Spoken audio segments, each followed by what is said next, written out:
Hi friends, ఈరోజు వార్తల్లో నిలిచిన ఇంటర్నేషనల్, నేషనల్, స్టేట్ అండ్ గేమ్స్కు సంబంధించిన అండ్ పర్సన్స్కు సంబంధించిన కరెంట్ అఫైర్స్ని ఒకసారి చూసుకుందాం. తెలంగాణలో గిరిజన విశ్వవిద్యాలయానికి సంబంధించిన బిల్లును లోక్సభలో ప్రవేశపెట్టగా లోక్సభ ఆమోదం పొందింది. అదేవిధంగా రాజ్యసభలో కూడా ఆమోదం పొందింది.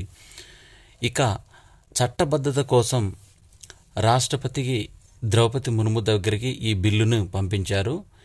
కేంద్ర విశ్వవిద్యాలయాల చట్టం 2009లో భాగంగా తెలంగాణలో ములుగులో ఏర్పాటు చేస్తున్న సమ్మక్క సారక్క కేంద్ర గిరిజన విశ్వవిద్యాలయం పేరును చేరుస్తూ విద్యాశాఖ ప్రవేశపెట్టిన సవరణ బిల్లును లోక్సభ ఈ నెల 7న, రాజ్యసభ 13వ తేదీన ఆమోదించాయి. దీనితో ఆ బిల్లు రాష్ట్రపతి ద్రౌపది ముర్ము సోమవారం ఆమోదముద్ర వేయటంతో అది చట్టరూపంగా సంతరించుకుంది. ఈ మేరకు న్యాయశాఖ ఒక గెజిట్ నోటిఫికేషన్ విడుదల చేసింది. ఆంధ్రప్రదేశ్ విభజన చట్టం 2014లో ఇచ్చిన హామీ మేరకు కేంద్ర ప్రభుత్వం ఈ విశ్వవిద్యాలయాన్ని ఏర్పాటు చేస్తుంది. 7 ఏళ్లలో 2 దశల్లో 889 కోట్ల ఖర్చు చేయనుంది. ఈ మొత్తాన్ని కేంద్ర విద్యాశాఖ బడ్జెట్ రూపంలో అందిస్తుంది. ఇక్కడ మనం గుర్తుపెట్టుకోవాల్సింది, కేంద్ర విశ్వవిద్యాలయాల చట్టం అనేది 2009లో చేశారు. ఈ 2009లో చేసిన ఈ చట్టంలోనే భాగంగా సమ్మక్క సారక్క కేంద్ర గిరిజన విశ్వవిద్యాలయాన్ని ఈ పేరును దీనిలో చేర్చారు. ఈ బిల్లును లోక్సభ డిసెంబర్ 7వ తేదీ 2023న ఆమోదం పొందింది. రాజ్యసభ డిసెంబర్ 13న ఆమోదం పొందింది. ఇక ఈ 2 బిల్లులు లోక్సభలో, రాజ్యసభలో ఆమోదం పొందిన తర్వాత రాష్ట్రపతి ద్రౌపది ముర్ము డిసెంబరు 18వ తేదీన సంతకం చేయడంతో ఈ బిల్లు చట్టంగా మారింది. కోవిడ్-19 దాదాపుగా 3 సంవత్సరాలు పూర్తవుతున్న ఈ వ్యాధికి సంబంధించిన వేరియంట్లు కొత్తగా ఎక్కడో ఏదో రూపంలో బయటపడుతూనే ఉన్నాయి. ఇటీవల కేరళలో కోవిడ్-19కి సంబంధించిన JN1 వేరియంట్ అనేది ప్రబలుతున్న నేపథ్యంలో కేంద్ర వైద్య ఆరోగ్య శాఖ రాష్ట్రాలను అప్రమత్తం చేసింది. ఈ మేరకు ఆ రాష్ట్ర శాఖ కార్యదర్శి అయిన సుధాంశు పంత్ సోమవారం అన్ని రాష్ట్ర ప్రభుత్వాలకు, ప్రధాన కార్యదర్శులకు ఒక లేఖ ద్వారా తెలిపారు. దీనిలో కేంద్ర ప్రభుత్వం ఇటీవల జారీ చేసిన కోవిడ్-19 నియంత్రణ మార్గదర్శకాలను అమలు చేయాలంటూ జిల్లాల వారీగా ఆసుపత్రులకు వచ్చే ILI ఇన్ఫ్లుయెంజా లైక్ ఇల్నెస్ సంబంధించిన సారీ అంటే సివియర్ అక్యూట్ రెస్పిరేటరీ ఇల్నెస్ రోగులను నిరంతరం పర్యవేక్షించాలంటూ ఈ లేఖలో తెలిపింది. ఇంటిగ్రేటెడ్ హెల్త్ ఇన్ఫర్మేషన్ ప్లాట్ఫామ్లో నమోదు చేసిన కేసులను పెరుగుదలకు తొలి దశలోనే వీటిని పసిగట్టాలని చెప్పింది. కోవిడ్-19 పరీక్ష మార్గదర్శకాల ప్రకారం అన్ని జిల్లాల్లో తగిన పరీక్షలు నిర్వహించాలి. అందులో కేంద్ర ప్రభుత్వ సిఫారసులు చేసిన నిష్పత్తి ప్రకారమే RT-PCR యాంటీజెన్ టెస్టులు అనేది నిర్వహించాలని తెలిపింది. RT-PCR టెస్ట్ల అధికంగా చేపట్టిన పాజిటివ్ నమూనాలను జన్యు పరిణామ విశ్లేషణ కోసం ఇన్సాకాగ్ ల్యాబొరేటరీకి పంపి కొత్త వేరియంట్లను సకాలంలో గుర్తించేలా ప్రయత్నం చేయాలన్నది. ఈ కోవిడ్ అప్రమత్తకు సన్నద్ధతపైన బుధవారం రాష్ట్ర అధికారులతో కేంద్రం సమీక్ష నిర్వహించారు. 2047 సంవత్సరానికి భారతదేశానికి స్వాతంత్రం వచ్చి 100 సంవత్సరాలు నిండుతున్న తరుణంలో ప్రధాని నరేంద్ర మోడీ కొన్ని కీలక ప్రకటనలు కూడా చేస్తున్నాడు. ఈ సందర్భంగా వారణాసి, తన సొంత నియోజకవర్గమైన వారణాసిలో పర్యటనలో ఉన్న ఆయన సోమవారం సర్వవేద మహామందిరాన్ని ప్రారంభించారు. ఇది ప్రపంచంలోనే అతిపెద్ద ధ్యాన కేంద్రంగా ఉంది. ఒకేసారి 20,000 మంది ధ్యానం చేసుకునేందుకు వీలుగా దీనిని నిర్మించారు. ఈ సందర్భంగా ఇక్కడ ప్రసంగించిన ప్రధాని, ఇక్కడ గడిపే ప్రతి క్షణం అద్భుతంగా ఉంటుంది. కాశీ నాకెప్పుడు సొంతింటికి వచ్చిన అనుభూతి కలిగిస్తుందంటూ సాధువుల మార్గదర్శకత్వంలో జరిగిన నూతన నిర్మాణాలు అభివృద్ధి విషయంలో కాశీ ప్రజలు సరికొత్త రికార్డును సృష్టించారంటూ అందుకు ఈ మహామందిరం ఓ నిదర్శనం అంటూ తెలిపారు. ఇక మోడీ పాటించాల్సిన నవసూత్రాల గురించి ఈ విధంగా తెలిపాడు. 1. ప్రతి నీటి చుక్కను పొదుపు చేయాలి. నీటి సంరక్షణ పైన మరింత మంది ప్రజలను చైతన్యవంతం చేయాలన్నారు. దీనిలో 2వది గ్రామానికి వెళ్ళి ప్రజలకు డిజిటల్ లావాదేవీలపైన అవగాహన కల్పించాలి. ఆన్లైన్ చెల్లింపుల గురించి వివరించాలని తెలిపారు.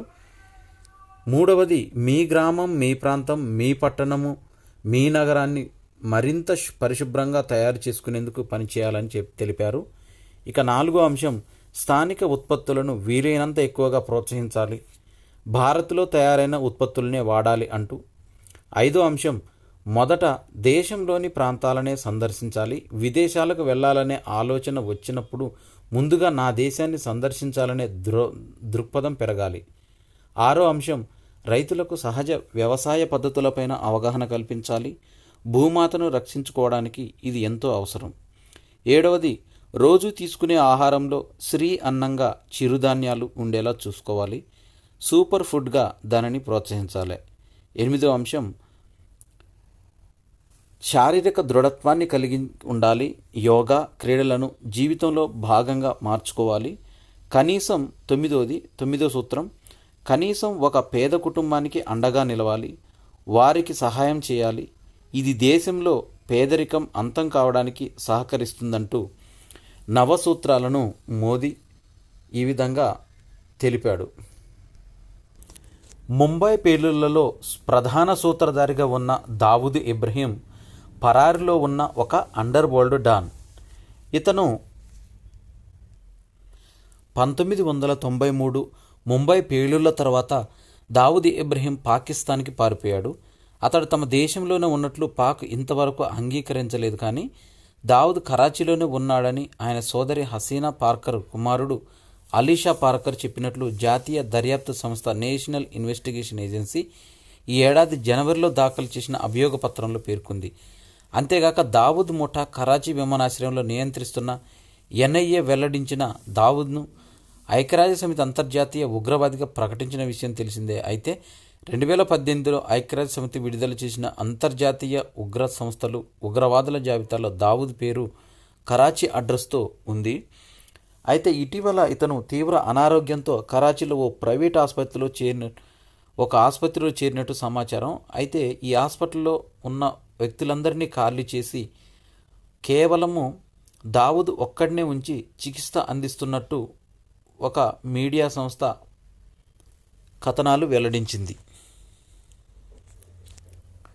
జాతీయ బాలల హక్కులపై భౌతిక, మానసిక, ఆన్లైన్ బాడీ షేమింగ్ తదితర వేధింపులకు పకడ్బందీగా అరికట్టాలనే తీసుకొచ్చిన చట్టము జాతీయ బాలల హక్కుల పరిరక్షణ commission, national child right protection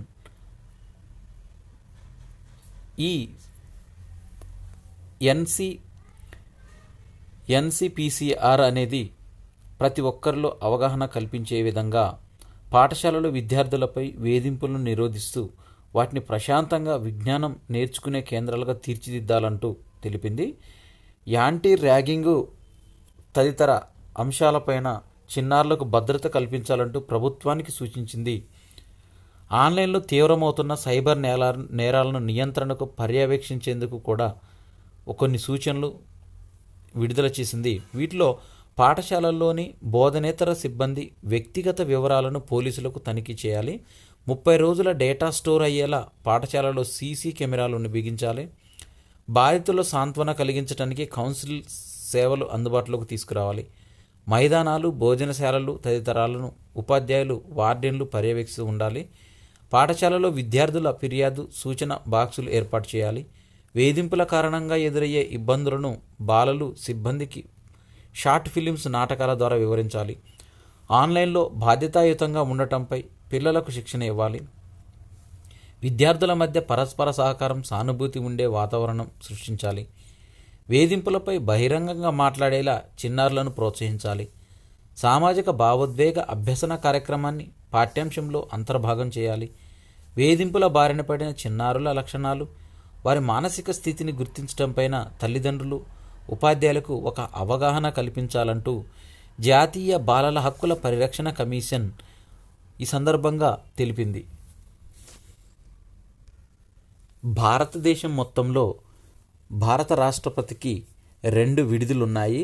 వేసవికాల విడిది శ్రీనగర్లోను, శీతాకాల విడిది హైదరాబాదులోని ఏర్పాటు చేస్తున్నారు. ఈ సందర్భంగా శీతాకాల విడిది కోసం హైదరాబాదుకు రాష్ట్రపతి ద్రౌపది ముర్ము చేరుకున్నారు.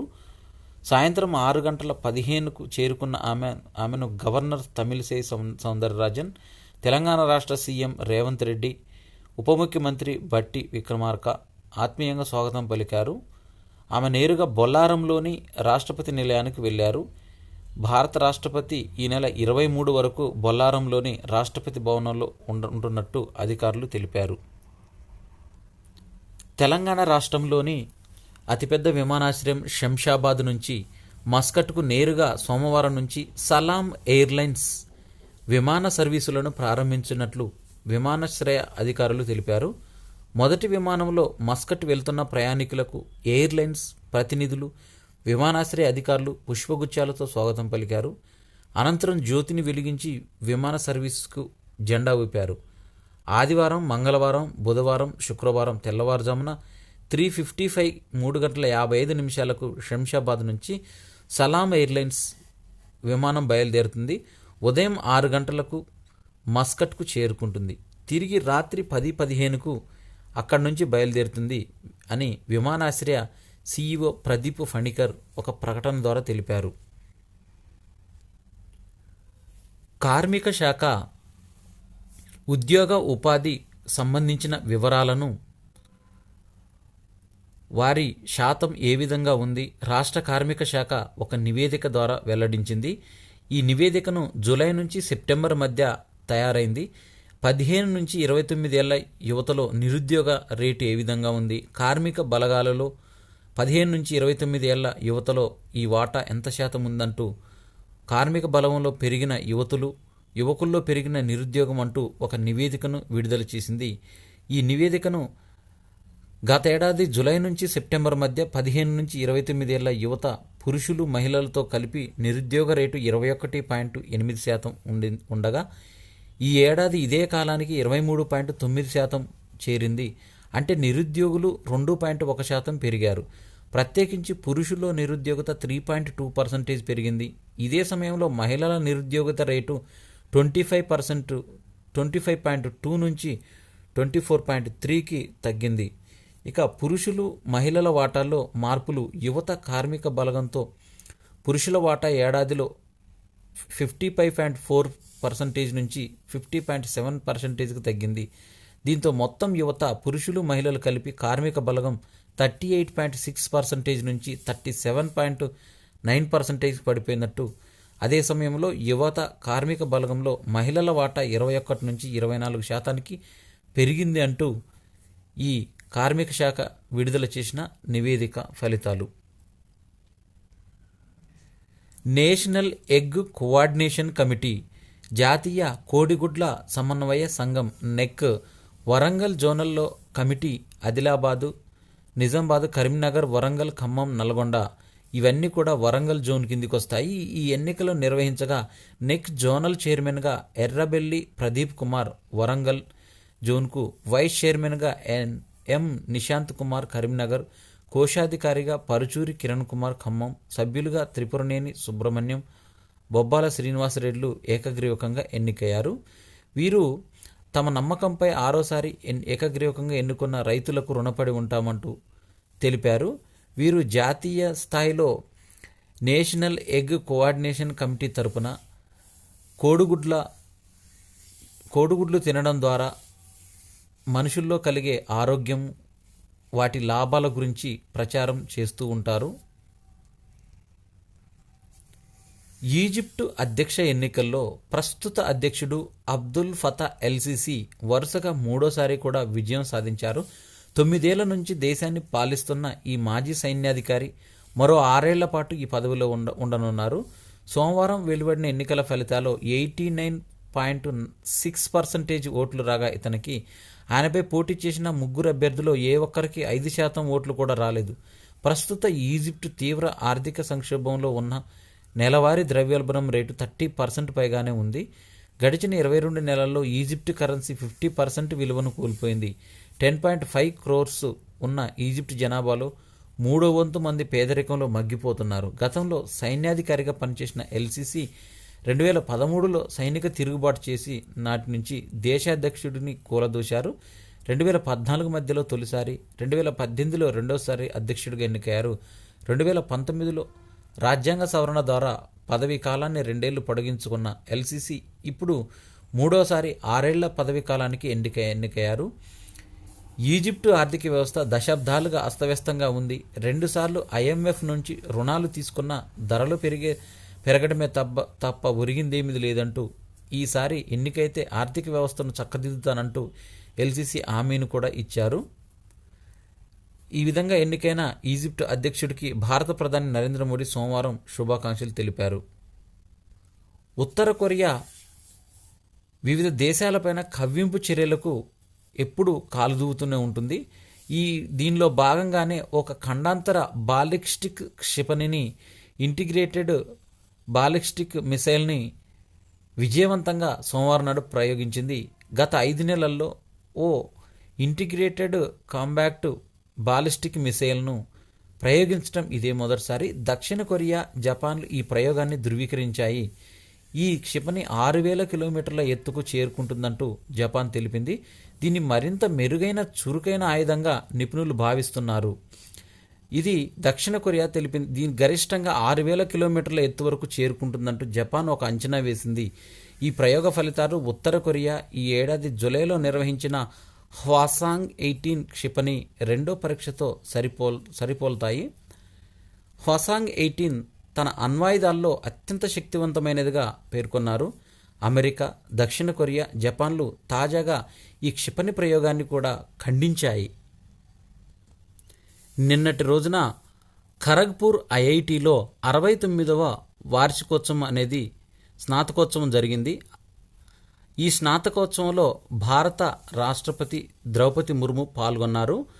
మన దేశంలో ఎంతో పెద్దదే అయిన ప్రపంచంలోనే అగ్రశ్రేణి విద్యాసంస్థల జాబితాలో తొలి 50 స్థానాల్లో ఎందుకు చోటు దక్కించుకోలేకపోతుందో అంటూ పునరాలోచన జరగాలంటూ దీనిపైన పాల్గొన్న ఖరగ్పూర్ ఐఐటి 69 స్నాతకోత్సవంలో పాల్గొని ఆమె ఈ వ్యాఖ్యలు చేశారు. దేశంలో ఒక్క విద్యాసంస్థ కూడా 50 లోపు ర్యాంకు తెచ్చుకోలేకపోతుందంటూ, దీనిపై ఖరగ్పూర్ ఐఐటి వంటి ప్రాచీన సంస్థలు దృష్టి సారించితే గట్టి ప్రయత్నాలు చేయాలంటూ, విప్లవాత్మక చొరవతో నూతన సాంకేతికతపైన దృష్టి సారించాలంటూ తెలిపింది. సమాజంలో అసమానతలు పెంచడానికి, సామాజిక న్యాయం, సమానత్వం సాధనకు సాంకేతికతకు ఉపయోగపడాలంటే ఆకాంక్షించారు. డిజిటల్ చెల్లింపుల వ్యవస్థలను చిరు వ్యాపారులకు లబ్ధి కలిగిస్తున్నాయంటూ చెప్పారు. ఈ స్నాతకోత్సవంలో 3200 మంది విద్యార్థులకు డిగ్రీలు ప్రదానం చేశారు. ఆస్ట్రేలియాలో ఉత్తర క్వీన్లాండ్స్లో జాస్పర్ తుఫాన్ కారణంగా భారీ వర్షాలు కురవడంతో వరదలు పోటెత్తాయి. కొన్ని ప్రాంతాల్లో సగటుగా ఏడాది పాటు కురిసే వర్షం ఒక్క రోజులోనే కురిసింది. దీంతో జనజీవనం అంతా అల్లకల్లోలమైంది. ఇక్కడ కెయిర్స్ నగరంలోని విమానాశ్రయంలోకి భారీగా వరద నీరు చేరడంతో విమానాల రెక్కల వరకు మునిగాయి. రన్వేలపై మొసళ్ళు కూడా కనిపించాయి. సోమవారం ఈ జాస్పర్ తుఫాను కారణంగా 14,000కు పైగా ఇళ్లకు విద్యుత్ సరఫరా నిలిచిపోయింది. ఈ నగరంలో తాగునీరు సరఫరా పైన తీవ్రమైన ప్రభావం పడింది. దాదాపుగా 45 ఏళ్ల గరిష్టానికి చేరుకున్న సమాచారం. దాదాపుగా ఈ వరదల్లో చిక్కుకొని 300 మందిని ప్రాణాలు కాపాడారు. రానున్న 24 గంటల్లో కూడా కొన్ని చోట్ల అత్యంత భారీ స్థాయిలో వర్షాలు కురిసే అవకాశం ఉందంటూ వాతావరణ శాఖ తెలిపింది. ఫోర్ట్ డగ్లస్కు ఉత్తరాన ఉన్న వుజాల్ నగరం కూడా పూర్తిగా నీటిలో చిక్కుకుపోయింది. దీని బాహ్య ప్రపంచంతో సంబంధాలు కూడా తెగిపోయాయి. సుమారు $1 బిలియన్ వరకు నష్టం వాటిల్లినట్లు ఈ జాస్పర్ తుఫాన్ సందర్భంగా $1 బిలియన్ వరకు నష్టం చేకూరినట్లు అధికారులు భావిస్తున్నారు. ఆర్టిఫిషియల్ ఇంటెలిజెన్స్, కృత్రిమ మేధ రోజురోజుకు చాలా పరిణతి చెందుతుంది.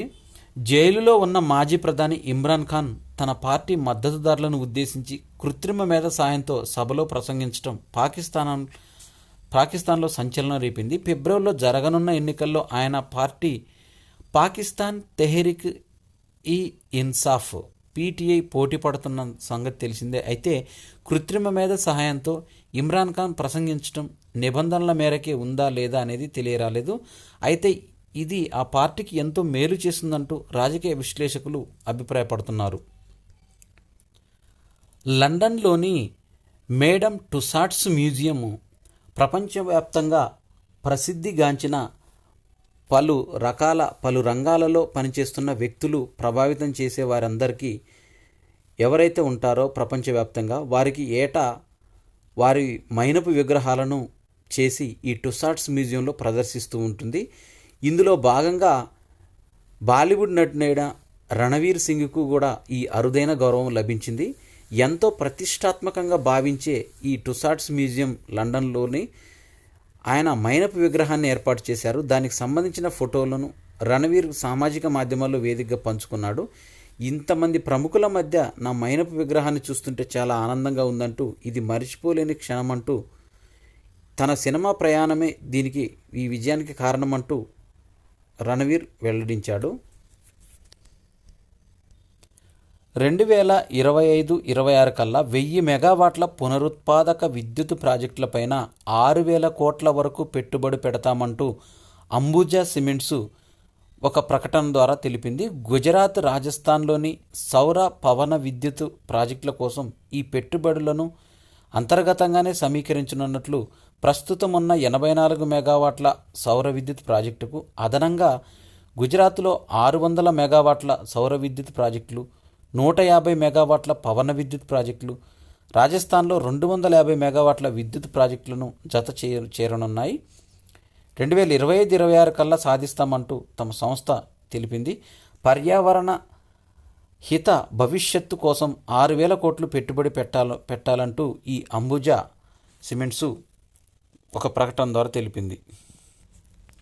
దేశంలోని ప్రధాన నగరాలలో హోటల్ వ్యవస్థను నిర్వహిస్తున్న ఓయో అనే సంస్థ తాజాగా ఓయో నివేదిక ట్రావెలోపీడియా 2023 పేరుతో తమ నివేదికను విడుదల చేసింది. సెప్టెంబర్ 30 నుంచి అక్టోబర్ 2 వరకు అత్యధికంగా బుకింగులు నమోదయ్యాయని నివేదికలు తెలిపింది. అత్యధికంగా చిన్న పట్టణాలలో వరంగల్, గుంటూరు, ఈ ఏడాది ఎక్కువ మంది పర్యటించిన రాష్ట్రము ఉత్తరప్రదేశ్గా నిలిచింది. మహారాష్ట్ర, తెలంగాణ, ఆంధ్రప్రదేశ్లో కూడా దీనిలో ప్రాధాన్యం లభించింది. అత్యధికులు గదువులు బుక్ చేసుకున్నట్టు నగరంగా హైదరాబాద్ నిలిచింది. బెంగళూరు, ఢిల్లీ, కోల్కతా తర్వాత స్థానాల్లో ఉన్నాయి. గతేడాదితో పోలిస్తే చిన్న పట్టణాలైన ఉత్తరప్రదేశ్లోని గోరఖ్పూర్, పశ్చిమ బెంగాల్లోని దిఘా, వరంగల్, గుంటూరులలో అత్యధికంగా బుకింగులు కనిపించాయి. విశ్రాంతి కోసం ఎంచుకున్న గమ్యస్థానాల్లో జయపుర ముందు నిలవగా తర్వాత స్థానాల్లో గోవా, మైసూర్, పుదుచ్చేరి నిలిచాయి. ఎక్కువ బుకింగులు జరిగిన ఆధ్యాత్మిక గమ్యస్థానాల్లో పూరి ముందుంది. అమృత్సర్, వారణాసి, హరిద్వార్ ఆ తర్వాత నిలిచాయి. దేవఘర్, పళని, గోవర్ధన్ వంటి ఆధ్యాత్మిక కేంద్రాలకు ఆకర్షణ కనిపించింది. అత్యధికులు హోటల్ గదులు బుక్ చేసుకున్న రాష్ట్రాల జాబితాలో చూసినట్టయితే ఉత్తరప్రదేశ్ తర్వాత మహారాష్ట్ర, తెలంగాణ, ఆంధ్రప్రదేశ్లు ఉన్నాయి. ఎక్కువ బుకింగులు దక్కించుకున్న రోజుగా 2023 సెప్టెంబర్ 30 నమోదైంది. 2023 మేలో అత్యధిక బుకింగులు నమోదైన నెలగా ఉంది. కరోనా అనంతరం దేశీయ గమ్యస్థానాలను సందర్శించే ధోరణి కొనసాగిందని OYO global chief service officer Shrirang Godbole పేర్కొన్నారు. అంతర్జాతీయంగా చూస్తే కూడా విశ్రాంతి గమ్యస్థానాలు ప్రయాణ వృద్ధికి బలంగా చేదోడునందిస్తున్నాయి. మన దేశంలో ఈ వ్యాపార ప్రయాణాలు, హోటల్ గదులు బుకింగ్ వృద్ధికి కారణంగా నిలబడుతున్నాయంటూ ఓయో నివేదిక ట్రావెలోపీడియా 2023 ద్వారా తెలిపారు. ప్రో కబడ్డీ లీగ్ సీజన్ 10లో భాగంగా ఓ ఆసక్తికర సమరం అనేది జరిగింది. బెంగాల్ వారియర్స్, యూపీ యోధాస్ మధ్య సోమవారం జరిగిన హోరాహోరీ పోర్లో 37-37తో టైగా ముగిసింది.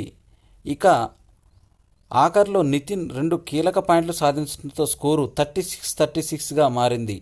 చివరి నిమిషంలో 2 జట్లు తలో పాయింట్ గెలవడంతో మ్యాచ్ టైగా ఆగిపోయింది. ఇక మరో మ్యాచ్లో పునేరి పల్టన్ 30-23తో దబాంగ్ ఢిల్లీని ఓడించింది. ప్రో కబడ్డీ లీగ్లో ఈరోజు Haryana Steelers versus Gujarat Giants అనేది రాత్రి 8 గంటలకు జరగనుంది. దుబాయ్లో నిర్వహిస్తున్న పారా బ్యాడ్మింటన్ అంతర్జాతీయ టోర్నీలో భారత జోడీ మాన్షి జోషి, తులసిమతి మురుగేషన్ సత్తా చాటారు. ఈ టోర్నీలో మాన్సి, తులసిమతి స్వర్ణ పతకాలను సాధించారు. మహిళల డబుల్స్లో LL3 SU5 విభాగంలో ఫైనల్లో మాన్సి, తులసిమతి జోడీ 15-21, 21-14, 21-6తో లీనా ఒక్టిలా కలిమతస్ సాదియా ఇండోనేషియా జంటపైన విజయం సాధించారు. Tokyo Paralympics champion Pramod Bhagat 2 రజత పతకాలు నెగ్గారు. పురుషుల సింగిల్స్లో SL3 ఫైనల్లో భగత్ 17-21, 18-21తో డానియల్ బెథెల్ ఇంగ్లాండ్ చేతిలో ఓడారు. దేశంలోని ఉన్న సెలబ్రిటీలు, ప్రముఖ గేమ్స్కు సంబంధించిన కొన్ని జట్లను కొనడం మనం తరచుగా చూస్తూనే ఉంటాం. దీనిలో భాగంగానే బాలీవుడ్ దిగ్గజం Amitabh Bachchan tennis ball T10 cricket tourney Indian street premier league ISPLలో అడుగుపెట్టాడు. ఈ లీగ్లో పాల్గొనే ముంబై జట్టును అమితాబ్ బచ్చన్ కొనుగోలు చేశాడు. వచ్చే ఏడాది మార్చి 2 నుంచి 9 వరకు ముంబైలో తొలి ISPL జరగనుంది. హైదరాబాద్, ముంబై, బెంగళూరు, చెన్నై, కోల్కతా, శ్రీనగర్ జట్లు బరిలో దిగే ఈ లీగ్లో 19 మ్యాచ్లు నిర్వహిస్తారు. ఈ బాలీవుడ్ హీరోలు అక్షయ్ కుమార్, హృతిక్ రోషన్ కూడా ఇటీవలే ISPL జట్లను కొనుగోలు చేశారు. శ్రీనగర్ను అక్షయ్ కుమార్, బెంగళూరును హృతిక్ తీసుకున్నారు. ఇవి డిసెంబర్ 19, 2023కు సంబంధించిన కరెంట్ అఫైర్స్. ఈ వీడియో నచ్చినట్టయితే లైక్ చేయండి. ఈ వీడియో పైన ఏమైనా సందేహాలుంటే కామెంట్ బాక్స్లో కామెంట్ చేయండి. నా ఛానల్ సబ్స్క్రైబ్ చేసుకోవడం ద్వారా నేను చేసే వీడియోస్ అన్నీ మీకు నోటిఫికేషన్ రూపంలో వెలువడతాయి. Thanks for watching.